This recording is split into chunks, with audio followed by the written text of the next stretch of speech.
Hello once again, everybody. Today we're discussing Tistina.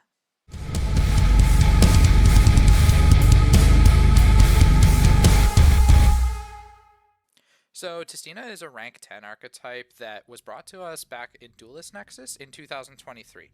They're an archetype of crystal monsters that utilize the entire array of attributes, which means you don't get any of the Dominus cards, but they are all Aqua monsters, which leads to a very interesting look at a card coming out in May with Alliance Insight.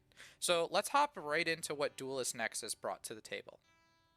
Duelist Nexus brought us quite a few Tistina cards, although the archetype wouldn't really be solidified until October of 2023 with Age of Overlord. You know, the set that brought us SP Little Knight. Crystal God Tistina is the first boss monster we saw. This card can flip all your opponent's monsters face down and send anything left face up on their field to the graveyard. Pretty powerful, right? So what happened here and why didn't this deck see much play? Well, in short, this isn't a quick effect. It's only during your turn, and this card is hard to put into play without using at least a 2-card combo. Unfortunately, at this point in the game, Fire King Snake Eye had seen its first light into the meta, with the first Diabell Star cards releasing at the same time, so Tistina was written off as the side archetype. Moving on, Demigod of Tistina is an extremely powerful card with the same effect as Crystal God, but as a quick effect on your opponent's turn. You can also special summon it if you control a Tistina monster, making this one of the absolute best Tistina cards to have been printed. There were two non-level 10 Tistina monsters as well, Hound of the Tistina and Sentinel of the Tistina. Sentinel is absolutely the better of the two, and it lets you search any Tistina card and add it to your hand, while Hound lets your Tistina monsters attack directly if your opponent controls a face-down monster. Not too impressive, but it is important later. We were given 2 spell cards and 1 trap card as well in Dune. Breath of the Tistina, the continuous spell card, and Divine Domain, Ba Tistina, the field spell. Domain is a very important card as it lets you send 1 Tistina monster from your deck to the graveyard, then special summon a Crystal God Tistina if your opponent has 3 or more face-up cards. Breath allows you 1 additional normal summon of a Tistina monster, and also searches any Tistina card by flipping a monster face down. Both of these cards see play at multiple copies in Tistina decks, as they are just so important to the strategy. Signs of the Tistina is a trap card that summons itself as a level 10 Aqua monster with 0 attack and defense, making it easier to go into the rank 10 plays of the strategy. Though being a trap card is a huge drawback as it must be set first and is often too slow, though it is a very funny way to summon an Egyptian god slime. Age of Overlord brought us plenty of new Tistina cards and really started to form a strategy for this archetype, starting with Fallen and Returned of the Tistina. Both of these cards added to the consistency of the deck and allowed for some new play lines that were previously not even in the realm of thought with Tistina. Fallen not only searches you Divine Domain, but can also bring you Demigod out on your opponent's turn that is ready to flip the board. Returned can summon itself from hand and copy the level of another Tistina monster on the field, and also attach itself from graveyard to an Aqua XYZ monster you control. Also, it's a level 2, so that makes this card totally awesome. We were given a very important quick play spell with Play of the Tistina. All it does is allow you to special summon a Tistina monster from your hand or graveyard in defense, but return it to hand during the end phase. This card can be used as resource recursion or as an extender, and it really was the missing piece for the archetype. 2 new trap cards join us in Agov. Embrace of the Tistina is essentially a Book of Moon with the added bonus of taking control of a face-down monster during the end phase. This effect isn't that good, so it doesn't catch much play. Discordance of the Tistina absolutely sees both main deck and side deck play for its extremely powerful banish effect. If you control a Tistina monster, you get to banish a card from your opponent's graveyard face down. But if you control a Tistina monster from the extra deck, then you get to banish all of their graveyard face down instead, which brings us to our next addition.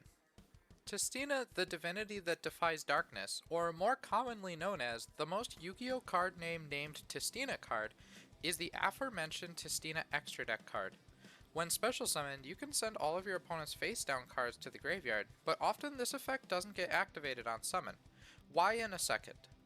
If this card is destroyed, you get to summon a Tistina monster from your graveyard, including itself as a possibility. You can also detach one material, and if Crystal God Tistina is a material, then it gains 2000 attack. So if you're able to send a Hound to the graveyard and use its effect to special summon, then you get to attack with that directly if they have a face down monster. Then you can send the other new main deck monster, Tainted of the Tistina, to the graveyard and activate its effect, allowing Tistina to attack twice this turn. That means 8,000 to your opponent's face just for resolving this combo. Now, Tistina is an archetype that absolutely needs a little bit of help, and generics aren't exactly new to Yu-Gi-Oh! At all, but with Tistina, it needs a very specific kind of help. So let's hop into what those cards could be and how they're going to help these crystal monsters. This is a deck that can benefit from 1-for-1 because of Fallen. However, it really is only thrown into the deck if there's a slot available, and since there's already a card limited to one that gets picked first, being Pot of Prosperity, 1-for-1 is really not your first pick here. Book of Eclipse is an obvious choice, and a very good one at that with the current Ryziel and Malice meta. And another funnier option could be Sol and Luna.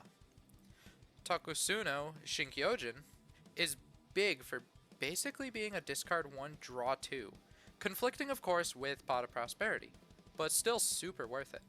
Finally, Double Wild, introduced with Suda at the time of this video, released today, is a good way to add some follow-up or make sure you have a Crystal God on the field for Demigod. Though you have to be careful with this one. An honorable mention, of course, would be XYZ Reborn, allowing for some follow-up play. The funniest support for Tistina hands down is Exodius, the Ultimate Forbidden Lord. Who would have thought that the GX legend itself would see play here? There are plenty of generic level 10 support.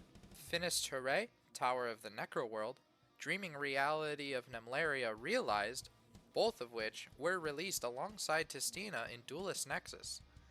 Ice Jade Cosmoclore, Voiberol the Dragon Undertaker, Carnot the Eternal Machine, and Triangle Dragon of the Dark Deep are all considerations for different Tistina playstyles.